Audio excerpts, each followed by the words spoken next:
guys, I'm CinnamonToastKen, and today we're going to be doing what my setup is that I record YouTube with. A lot of you guys have been asking to see an updated version because I did one back in the day, but I haven't done one in a long time, and I got a lot of new stuff and I'm ready to show you guys, and I hope you guys enjoy seeing what I use. Now, I will say this, that I do not recommend everything that I use for someone that's just starting out. I can make some suggestions, and maybe if you're an old YouTuber, maybe you can, maybe you like something I do, and then you can, do it yourself, and that'd be cool. But yeah, let me show you what I guys use to make the beautiful videos that I make. Oh, are you ready? Okay, let's go. So this is what my setup looks like if I'm on the other side of the room. I got my chair, got my stuff, I got my 3 screens, I got stuff on the wall. All this stuff on the wall is just sound dampening. I don't care what anybody says, you can't soundproof your wall by just putting this stuff on there. It just takes the echo out, so it doesn't sound like I'm talking to a tin can. And I got this cool background with all my old school games and stuff on it. I got all my boxes, my NES, my SNES, all kinds of really cool stuff. And I also have these sound dampening things in the corners. You don't really need those. It's just when I first started recording in this room, it was really empty and sounded very metallic-y and like an empty, scary hallway. Okay, the first thing you need if you want to get into YouTube is a gaming computer. Here it is. This is my baby right here with all these cords everywhere. This is a computer that's made by Doghouse Systems for me. I made a video, an unboxing video on that. It's a really good computer. It's got a freaking 6700K processor in it. It's got a 1080 graphics card. It's a workhorse. It does awesome. Now, if you're getting started and you can't quite afford a computer like that, well, you kind of need a good computer. Now, you don't need like $1,000 computer if you want to get started. There's a lot of different options, but you do need something that's pretty decent. If you got your computer for like 5 years, or you bought like a $400 one from Walmart, probably not going to get you by. So your most important investment is to get a good computer. And so we move from the computer, and then the next thing is the audio. So we got the microphone. The microphone is the RE20. This microphone is about $500. It is a very good microphone. I like it a lot. Now, you don't need a $500 microphone, especially if you're getting started.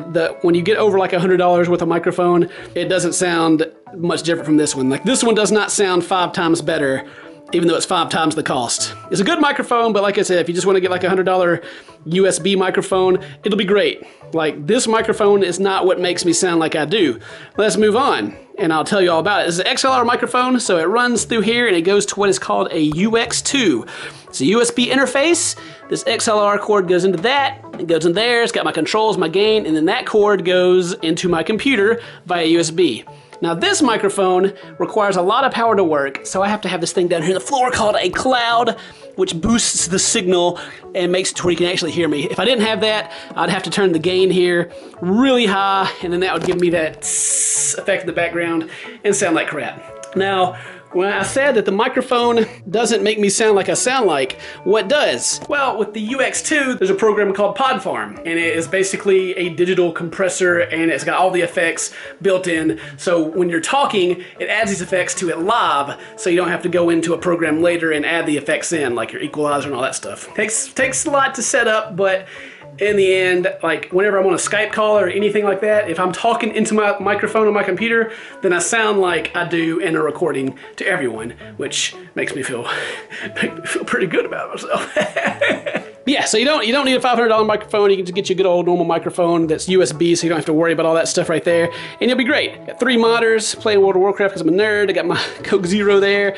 This is the controller that I use. It's not plugged up right now, just an Xbox One controller. It's the best controller for PC, in my opinion. I got my headphones here. These are the Logitech GH430s. These are about 80 bucks. They've been around forever. The reason I like these microphones or headphones is because they have onboard volume control. I don't have to change my volume in my computer. I just turn it down or up here.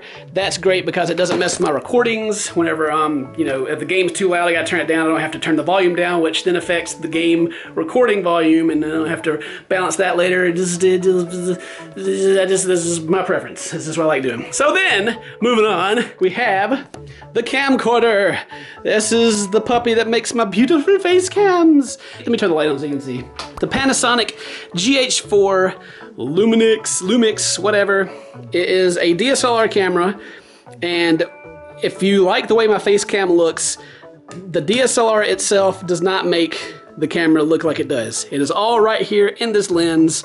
This lens is an Olympus 12 to 40 millimeter. That's just like how much is in the frame when you sit down. Like right now, it's zoomed in a little bit. I used to have like a 50 millimeter, which zooms in a lot closer, and I had to keep the camera like back there in the corner, and I couldn't see the viewfinder and couldn't see if it was recording. It was really annoying, so I got me a different one, moved it forward. This cord right here goes into the back of the computer. It goes into an ELGATO 60 Pro, which is an onboard capture card that's stuck in the computer. And so you can open up the ELGATO program, and whatever's shown here on the screen will show up on your computer, and then you can record it. Or I can just hit the record button on the back, and I can just record that way. The reason why I got this camera, I got the DSLR because I like using lenses. I liked having that fuzzy background, that really good look. But the other reason I got this specific one is because it doesn't have a record time limit. Most DSLRs, when you get them, they can only record for like freaking 20 minutes or 30 minutes, and then they cut off automatically. There's no option, it just cuts off. So that one right there, whenever it gets to an hour, as long as I got memory card space left, it's still going. The way I bypass the batteries is I have an adapter. You see this little cord right there, it runs into the wall. It's not an actual battery in there, it's just an adapter that just keeps it powered. So it's like, heck yeah, that's great. If you go out and you buy yourself a freaking expensive, like that's $1,000 DSLR, and an $800 lens, if you go spend all that money, your stuff's probably still not gonna look like mine, just because there's a ton of settings you have to set, a ton of things I've set to it, and my own custom settings that I'm not gonna go into. So if I kind of lost you at $1,000 DSLR, don't worry. If you still wanna use a DSLR, any of the DSLRs really out there work fine as long as you're going through a capture card like ELGATO. You don't have to get the HD Pro. There's also the separate ones that are by themselves. They just have a little input lag, so you kind of gotta, if you're using it for streaming, you gotta get your audio and your video set up. It gets real technical and weird, but you don't have to get the same stuff I got. This is what I like to use. The kit lens you get with whatever DSLR you buy will be fantastic. It'll be freaking perfect. You can also just use a webcam, which is what this is. This is the Logitech HD 1080p. I don't know, it's like the best freaking webcam you can get right now, and it's great. You can feed that. It's USB, so it goes into your computer. It's great. It's a great webcam. It doesn't have the same quality as like a DSLR camera does, or even just like a camcorder. You can just record your face cam with a camcorder and then slap that into your editing program, and then yeah, you'll be done. But the next thing is the lighting, which is what that thing right there is. That right there is a light. It has a t-shirt on it to diffuse the brightness of it. And then that it bounces off the wall. It looks like this whenever I turn the light off. Just sits back there. It pretty much lights up the right side of my face while that one does the left.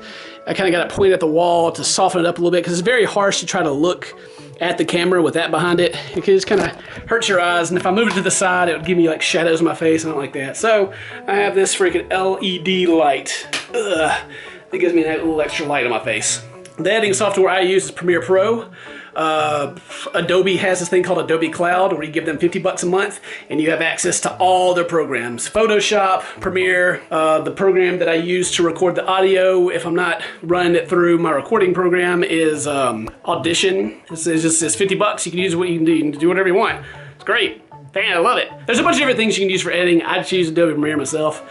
And for recording is the completely free option. And in my opinion, the best option, which is just OBS Studio. OBS, you can download it for free, like I said, and it's mainly used by streamers, but you can do local recordings on it. It takes a little bit to set up if you're using a webcam or if you're using a DSLR camera hooked into a capture card. You can add your face cam directly to it while you're recording, and you can also split your audio. The file sizes are also way smaller too, but you can split your audio to where you have the gameplay on one track and then your audio on another one, so you can just balance it. You don't have to keep up with a bunch of extra files.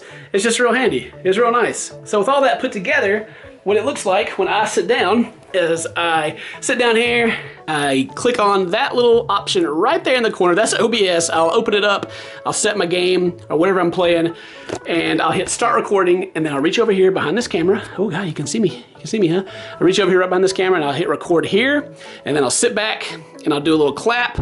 I'll just snap because I have one hand. I'll do that. So the microphone and the camera both pick up the audio, and it makes a big spike, and you can see that in the audio track, and you can match your face cam up to your gameplay because they're being recorded separately, unless you do the Elgato way, like I said. But I record straight to the memory card, just because we do all the and moving around and all that stuff like that. And that is my basic setup.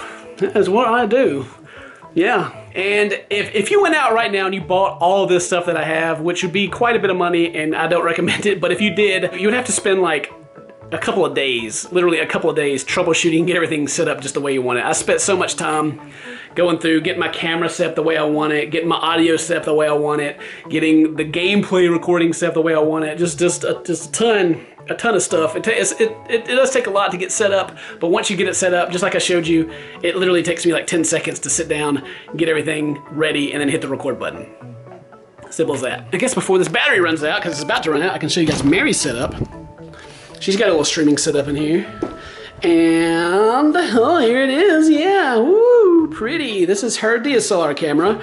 It is a, what is it, a Rebel T6i. It's got the stock lens on it. It looks good if you've seen her videos that she does. Got the shotgun microphone on it. Oh, there's that UX2 again. She's got one too, hooked up to her computer. Her microphone is a Shure, I forget what it is exactly, Shure something. It'll focus. But her microphone does not need the cloud. Hers is loud enough without it. And she has this little camera. Oh, there's that also. She's also got that thing. It's on too. But she uses this for a face cam. It is also plugged into the ELGATO capture card so she can stream. But she just runs it all. She uses XSplit for hers. XSplit's a little user-friendly, a little more user-friendly. And yeah, she's got, that's her setup. Oh yeah, 1 million subscribers. Wow, thank you, YouTube. Appreciate it. So yeah. That's the setup. That's it. That's what I use every day. Anyway, thank you guys for watching. I hope you enjoyed it. I'll see you guys in the next video. Until then, stay toasty, my friends. Yay!